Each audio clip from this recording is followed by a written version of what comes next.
Hey guys, we just wanted to talk about this Outback Wilderness a little bit. It's a 2022, and my wife and son had put a little video on. It was one of those weird short videos of it driving in the sand, and that kind of showed some, but we wanted to make a little bit more, give you a little more information on it and talk about how it did. So it's my wife's car. She drives. I've driven it a handful of times, never on the beach yet.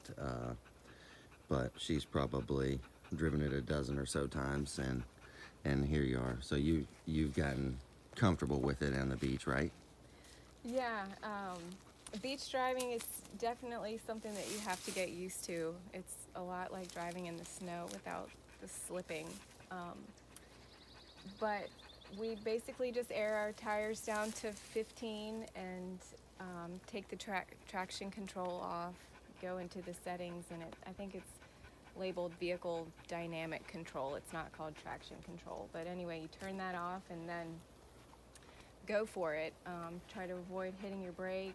Um, but other than that, you got to muster a little confidence and drive on through that thick sand.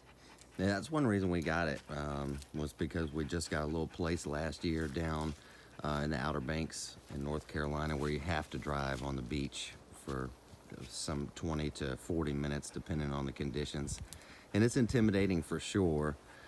So we had to choose a vehicle. We came out of a Volvo XC90, and I wasn't really impressed with its all-wheel drive system. Our driveway also is about a 15 or 16% grade of gravel, and we live in the mountains.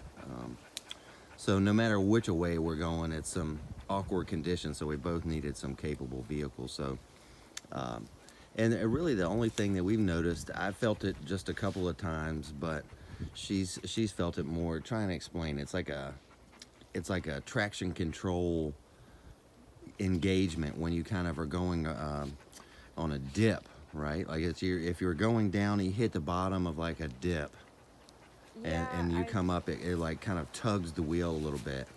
yeah, exactly. It, I notice it more in the mountains when we're going around the curves and there is a dip. In the paved road, it's just a curve and a dip, and the traction control light will come on the dash and it'll kind of jerk and drag.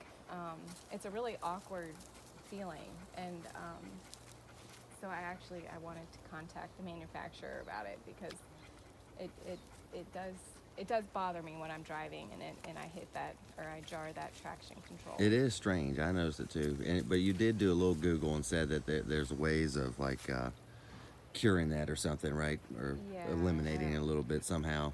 Probably through the computer technology, I I imagine. think But so. and I think it is if you probably turn the traction control off. I imagine that would do it. It just you don't really think about doing that when you're on paved roads in the mountains. So that's really the only weird thing about this. Other than that, it's got awesome power, and the gas mileage is about average of what we're getting, and low 20s on average. And so I guess we'll do a little walk around on it. I mean, the inside is just like any other one, but she picked the green color, which I like a lot. And we put these ditch lights on, some rigid ditch lights, just because it's just super dark where we live, and both of us have hit deer or had deer hit us. And these kind of point out a little bit farther and complement the headlight angle. So that's just one little thing that we feel like is important for our situation. If you live in the city or something, obviously that's no no concern there. In the wheels, we've got the factory wheels and tires. We're just going to leave them on there. We did get the LP, I believe it's Aventure, or it might be Aventure, but there's no D in there. I put the license plate cover on there just so you can see for spelling purposes if you're interested. But they're really a reputable company, and I did a good bit of research, and I know that their stuff holds up, and we wanted to do it right. So we got the 2-inch lift. So it comes with 9.5 inches of ground clearance from the factory, and then with that extra 2, we're close to a foot, especially when we get a 235 size tire.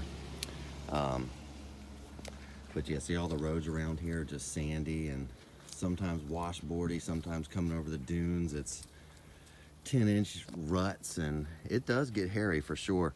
You could check out the Kerala Beach Idiots page. Isn't that what it's called?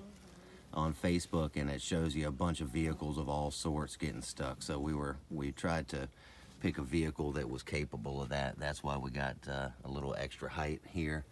I think it's a $300 tow, so you don't want to get stuck. $300.